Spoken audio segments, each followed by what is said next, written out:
Okay, this is probably the heaviest, worst story that I have in my experience of being a mother.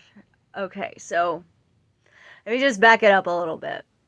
I love being a mother. And I get like I think that your algorithm like sends you stuff that pisses you off. And I think that people just kind of I don't even think that's the algorithm's fault. I think people just kind of naturally watch stuff that's upsetting to them because it's holding their interest. And I've been noticing so many people complain about how like they resent their kids and how they regret being a parent. And I don't regret being a parent. I regret having a fucking baby daddy. Like if I could do this all over again, if I could change anything, I would go back and I would not tell him that I had her. Like he was nothing but extremely traumatic. Like he made God, I could complain about my I think he's I know that the like diagnosis for being a narcissist or whatever is being somebody's ex, but I mean like my mom is such a fucking I think it's Freudian. I think that I don't trust anybody and that nothing feels real or natural to me unless I'm being treated like complete shit. But uh, with I was like kicked out of the house and I mean I went to like he cheated on me. He had an affair. He was the one that was like doing all of this crap to me. But I was so scared to be alone. I was so it pisses me off because everybody frames it as you were using him, you were using him, you were using him. Yeah, but I mean like that like for the I didn't know what the fuck I was getting myself into with him. I was like he was 11 years older than me. I was 23 or he was 8 years old. I don't fucking remember. I was really bad about hooking up with all these fucking old dudes whenever I was younger. I was like, fuck me right in my daddy wound. And I didn't, like, if I knew then what I knew now, like, don't do that. Like, whenever, if a guy's like fucking creeping on a younger girl, like, once you hit 30 or something, it's different. But then, it's anyone, like, if you're almost 10 years older than a 23-year-old, like, dude, you know what you're doing. I honestly think that yeah, I can never ever let my daughter see this video, but I honestly think that he knocked me up just because he wanted to get I think that it was just a fetish to like and that's so shameful and so like because you know you wanted to have something that was out of love, you wanted to fix something that was you know you wanted to um you wanted to do right and it was just like a joke to the person that ruined your life and it was all just like this self-serving selfish you know, and that was your whole life. And then, like, my daughter was my whole life. I loved being a parent. I loved being a mother, but the environment that I was in was horrible. Like it was I've told y'all how bad that ex was. Like it was it's like whenever he wasn't like he would only speak to me whenever he was horny and then like he'd accuse me of using him and it's like bro I was a glorified fleshlight. That was all I was in that whole relationship and I knew it and I stayed because I was scared to leave because I didn't know what the fuck to do. And it's like every day, it's like it still affects my life so much. And like this is why it got so bad. It was and I don't want to excuse it. I'm not saying like what I'm about to say like it was I regret it. I don't have any excuses for it. I was working so Whenever I first got divorced, I was a bar waitress. I made shit. I made like less money than I make now. I don't know what I was doing to give people, but I remember like specifically on so many different occasions, like somebody would tell me this like once a month or something, and I can't argue with them because nobody would believe me. Everybody would just think that I'm like some fucking grifter or something. Everybody would tell me, you're taken care of. You don't know what it's like. You don't whatever. And I don't have money to tip you. So you have to like work for me and feel sorry for me. And you owe me a free drink because you don't know how hard life is. People would say that to me. And they wouldn't even know what my name was. Like, that person could not tell you anything except for I was always at work. And they thought that I was sitting there putting up with that shit because I had a choice.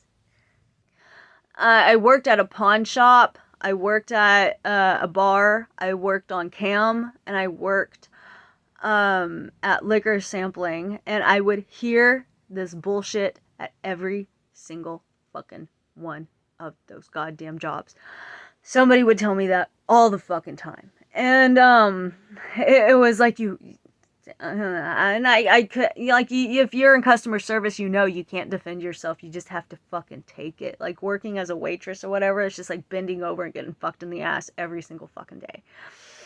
And the pawn shop was the worst about that. And I was like such a cunt there. Whenever I worked at a pawn shop, I was like, fucking, I don't have your cancer money. I can't fucking give you shit for that. You know, like, if people would be like, Amber. And I'd be like, what? And they'd be like, I don't have the heart to tell this person that. And I was like, we don't got the money. And then like, I go about my day because I was just so like, I had to get my shit done. I had to work. I was so decompartmentalized. I did not give a fuck about anybody else. All I could see was the money that I had to make for my daughter. That is it. And like every single day, it was just like fighting to make sure that I had 2 days out of the entire month to see my daughter. And that was affecting her so emotionally. It was so bad. Like, I would drop her off to school on the Mondays that I had her, and then I had like this little 6-year-old girl tell me, Mama, just keep driving until we're in another state, and take me to another state where the divorce contract doesn't matter. Because like, I can't even remember if I told you or not, but I basically, like, my ex left me because I was so scared to be in this situation where I wouldn't be able to see my daughter. And I was scared. Like, I knew how much leverage he had over me. He had a better job. He had a house. He had, like, he could take care of her. And he was more set up for her. And, by the time that, like, I went to a mental hospital because I had a mental breakdown after he was, like, cheating on me. And, because, like, I knew I was fucked. I was so fucked. I would have stayed. I would have, just to stay with my daughter. I would have.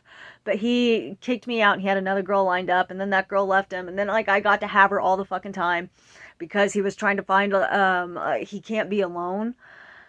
So, and then after he found, like, another girl, he was like, okay, fuck you, the divorce contract matters now. Like, whenever I signed it, he said that he wasn't going to honor it, and he wasn't going to make it a big deal, and he said that if I didn't sign it, he wasn't going to help me get an apartment.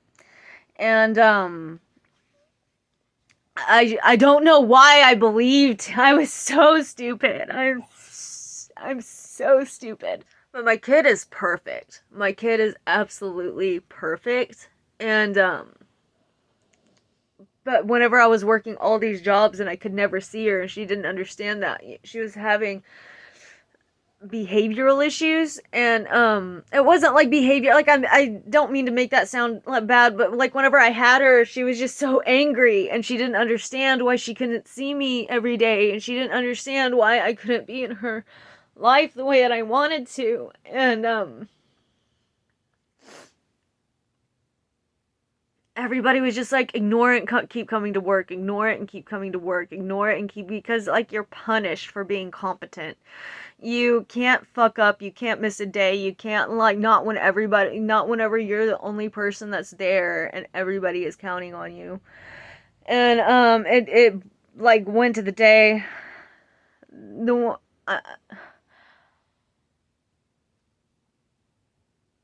it's not an excuse and it's not a reason to do what I did. And I should not have ever in a million years have said this. But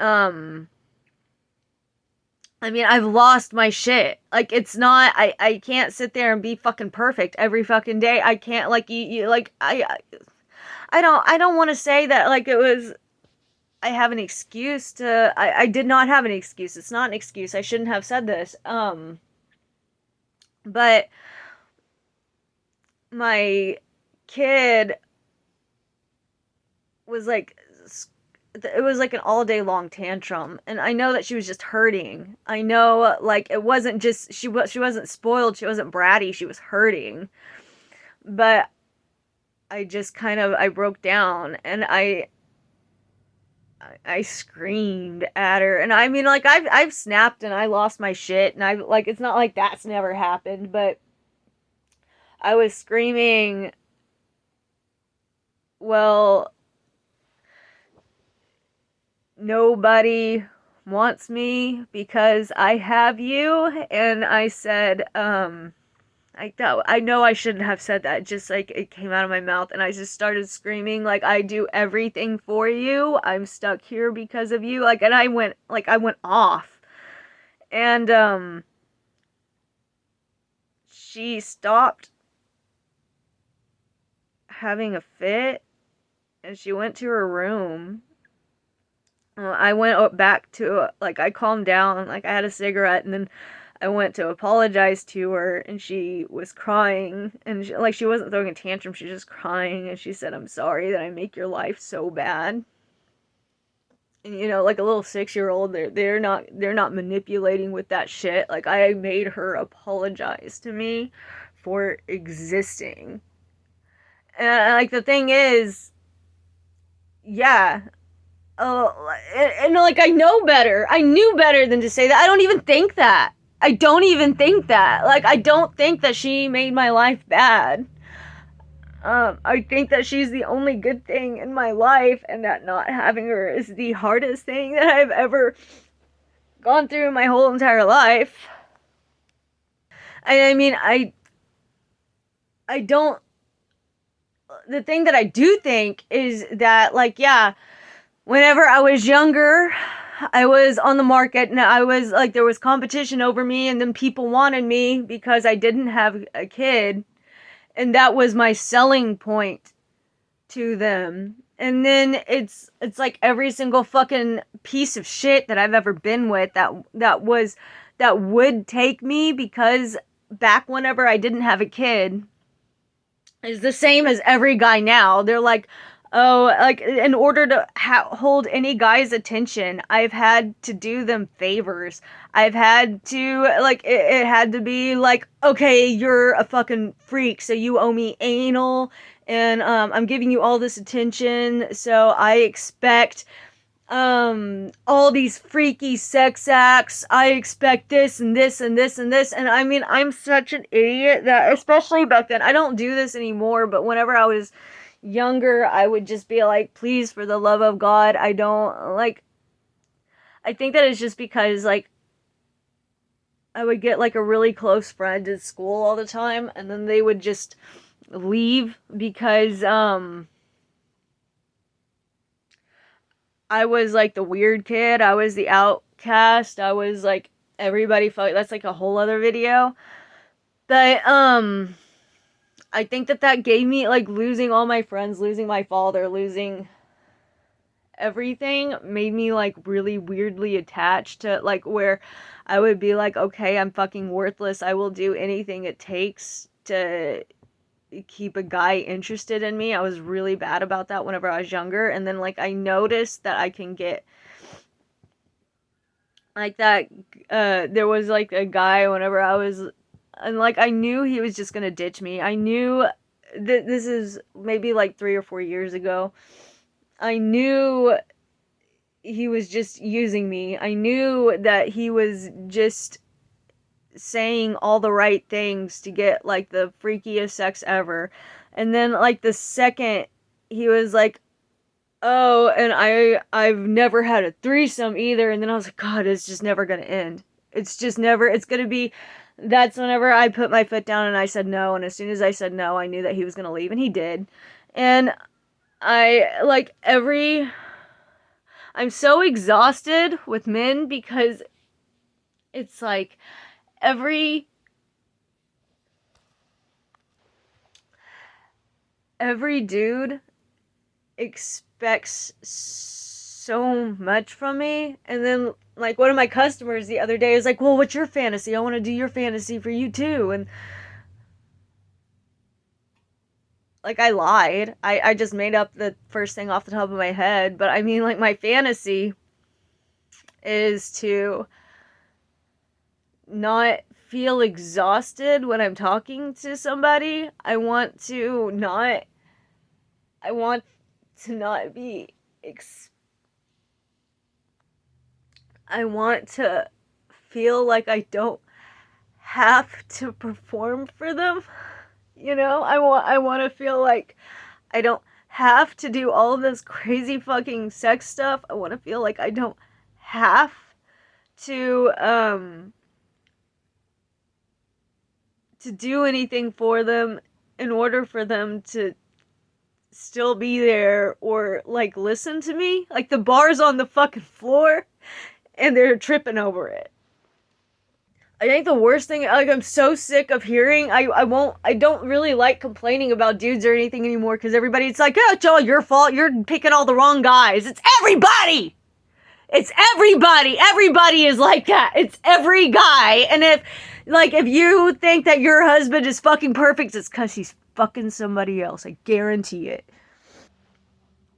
I shouldn't have made that video. That was heavy. That was like, if y'all need a minute. No, I'm good. I'm good. I'm good. It's fine. It's like I'm working on it, and I mean, yeah, like all guys just want to use you and they want to fuck you, and that's why I monetized it. So, that's I really think that I'm in a much better situation where guys are, yeah, they're all looking at me like that. Yeah, they're all taking advantage. But I mean, I don't feel, the only time that I don't feel like used like that is when I'm at least getting like the bare minimum I can get out of like a guy demanding this, that, or the other thing is like a $5 tip or something, dude. Like, come on. Like, they don't want to stick around. They don't want to listen to my bullshit. They don't want to do any of that. And they don't, but yeah, I'm supposed to be doing all of this stuff for them. And they're the ones that pressured me into, like, I didn't fucking discover cam all by myself. Like, guys fucking pit me out on it. And everybody begs me to do this work. And then I go and do that work. And then, like, I'm the evil person again. Like, it's all my fault. Somebody straight up told me that it's my fault and it's wrong and that my profession is evil because I'm making it harder for them not to sin.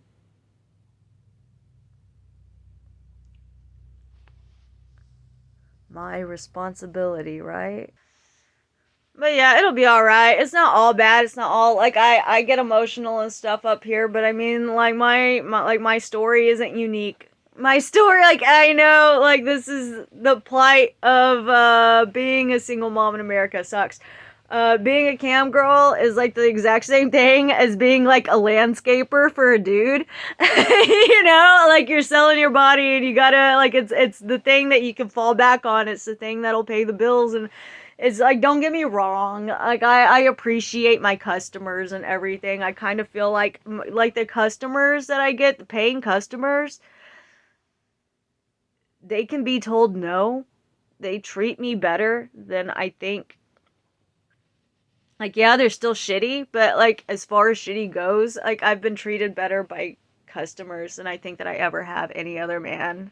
And Like I think that like a big distinguishment of how much somebody's gonna trample all over your boundaries, or how much somebody's never gonna fucking do anything for you if they can't pay for like a fucking $5 subscription. Like, come on. But anyway, yeah, that's my dark sad story. I'm gonna do a happy one next time. Sorry guys. Okay, bye.